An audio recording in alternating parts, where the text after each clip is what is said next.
ডিএসএমএচের চতুর্থ বর্ষের শিক্ষার্থীরা যারা আমার সঙ্গে ফেসবুকে বা ইউটিউবে যুক্ত হয়ে আছেন তাদের উদ্দেশ্যেই আমি প্রতি সপ্তাহে আমার বাক্স থেকে সিরিয়ালি ওষুধের নম্বর দৃষ্টেই আমি আলোচনা করে থাকি।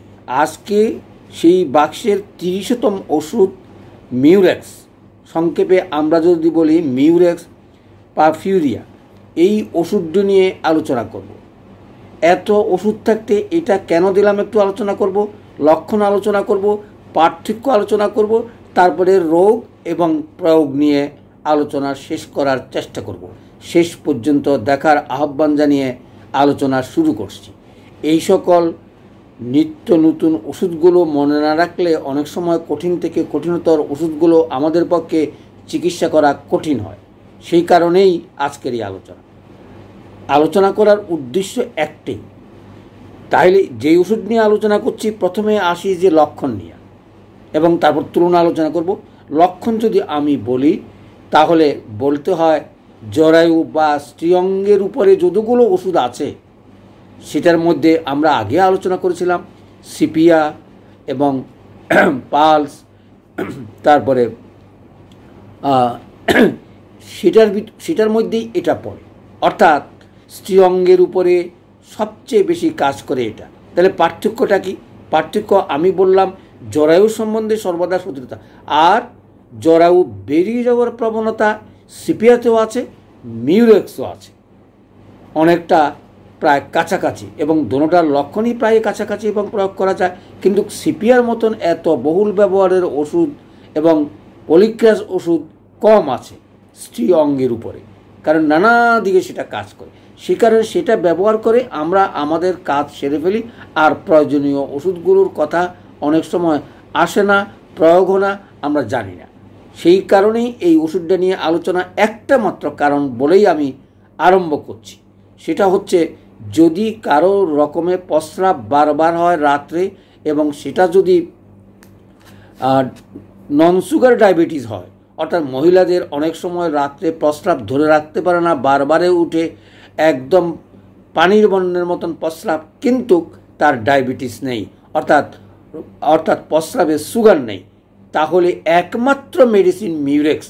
এই কারণেই তোমাদেরকে দিয়েছি, কারণ আমরা যখন ডায়াবেটিস চিকিৎসা করতে যাব তখন যদি এইরকম রোগী পাই, খালি মহিলাদের বেলায় নয়, পুরুষদের বেলাও এটা আমরা প্রয়োগ করতে পারি যদি সুগার ছাড়া ডায়াবেটিস হয়, অর্থাৎ মূত্রের গণ্ডগোলে রাত্রিবেলা ঘন ঘন বিছনা ছেড়ে উঠতে বেগ ধরে রাখতে পারে না, তাহলে তার সঙ্গে সিপিআর 1 নম্বর ওষুধ, যেটা আমরা বলি জরায়ু বাইরে যাওয়ার প্রবণতা, জরায়ু বেরিয়ে যাওয়ার প্রবণতা সিপিয়াতে যেরকম, ঠিক মিউরেক্সও সেরকম। পার্থক্যটা আমি একটু পরে আলোচনা করব। তাহলে আমি তিনটা লক্ষণের কথা বলে দিলাম।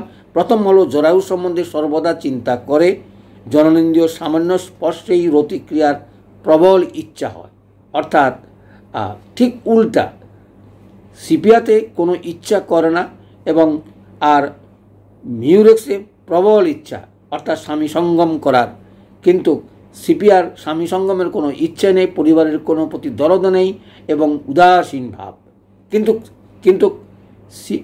কিন্তু মিউরেক্সে তার বিপরীত, অর্থাৎ অত্যন্ত স্নেহপরায়ণ, স্নেহশীল, এবং সেটা স্বামী সোহাগপূর্ণ। যে যাই হোক, চলে আসি। কিন্তু যেই কথাটা বলতেছিলাম, জরায়ু বাইরের প্রবণতা 3টা ওষুধে আছে। একটা হলো সিপিয়া, মিউরেক্স, লিলিয়ামটি। কোথায় আমরা প্রয়োগ করব, কীভাবে প্রয়োগ করব, আমি পরে আলোচনা করব। তাহলে চলে আসি এই কয়েকটা লক্ষণ। আর কি?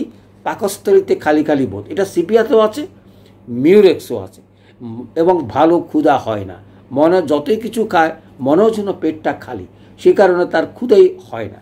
তারপরে যেটার জন্য পড়ানো এই ওষুধটা মনে রাখার কথা বলবো, সেটা হচ্ছে রাত্রে প্রচুর পরিমাণ জলের মতন প্রস্রাব হয়, বেগ ধারণ করতে পারে না, যেটা আলোচনা করছি। এই জন্যই এই ওষুধটা মনে রাখা, অন্য কোনো কিছু মনে না রাখো। এটা সিপিআর কাছাকাছি ওষুধ, এবং একমাত্র মহিলাদের নন সুগার ডায়াবেটিসের জন্য রাত্রে প্রস্রাব ধারণ করতে পারে না, সেই রোগেই আমি অনেক রোগী ভালো করেছি এই ওষুধ দিয়ে।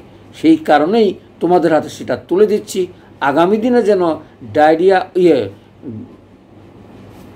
আগামী দিনে যেন নন সুগার ডায়াবেটিসে আমরা যেন সেটা ব্যবহার করতে পারি। একটা মাত্র ওষুধ যেটা বারবার এবং অতিরিক্ত প্রস্রাবে আমরা সেটা ব্যবহার করতে পারি।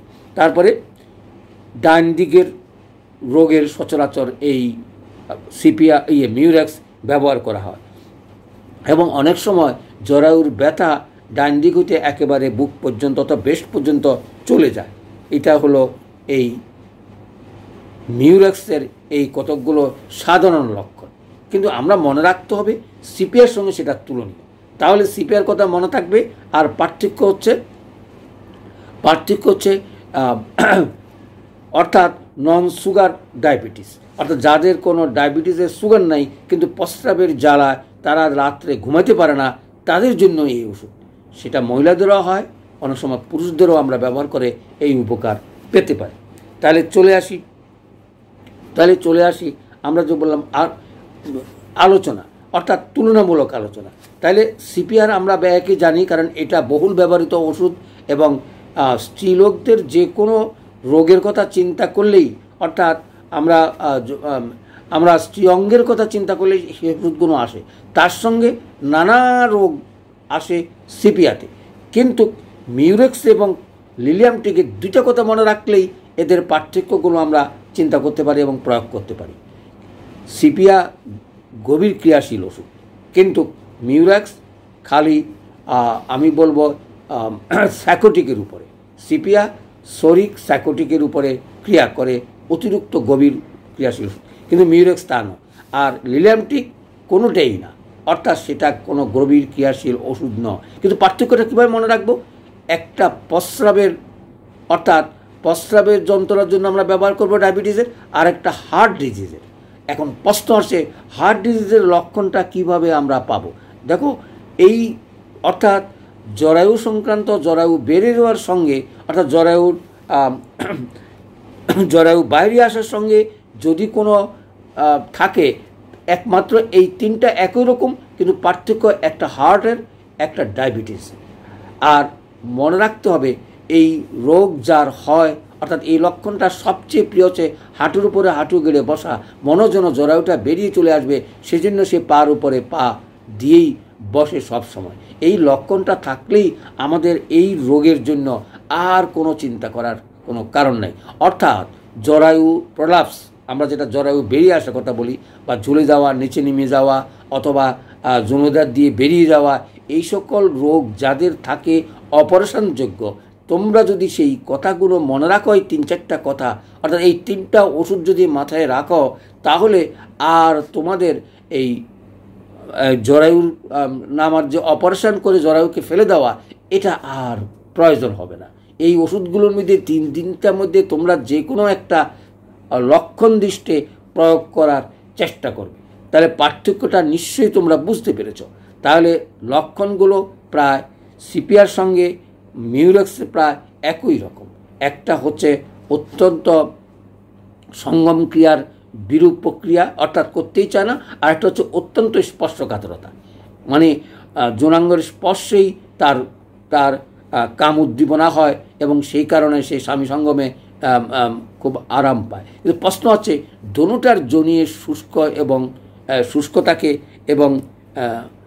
এবং অনেকটা সংকুচিত হয়ে যায়।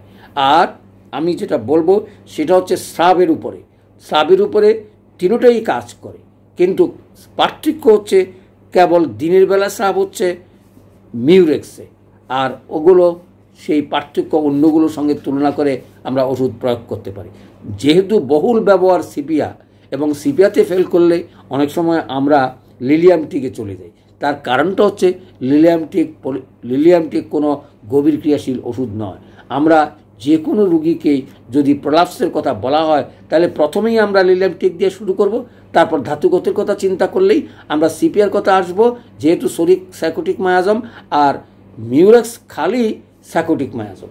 তাহলে এই পার্থক্যগুলো মনে রেখেই আমরা ওষুধগুলো প্রয়োগ করতে পারি।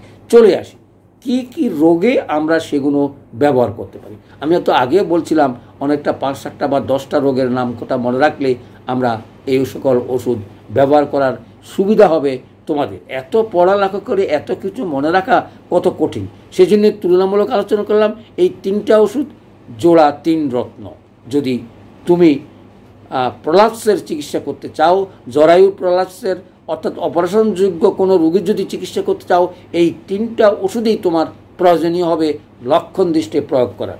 চলে আসি 1 নম্বর হচ্ছে অতিরিক্ত রক্তস্রাব বা বাদক ব্যথা, শ্বেতপ্রদর, শর্করাবিহীন বহুমূত্র যেটা আলোচনা করলাম, জরায়ুর প্রলাপস বা বহির্নির্গমন।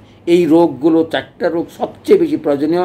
তারপরে স্তন ব্যথা অর্থাৎ কামোদ্দীপনা এবং গর্ভিণীর পীড়াতে আমরা এই ওষুধটা ব্যবহার করতে পারি, মিউরেক্স পারপুরেয়া। অর্থাৎ এই ওষুধটা আমরা এই কয়েকটা রোগে ব্যবহার করতে পারি।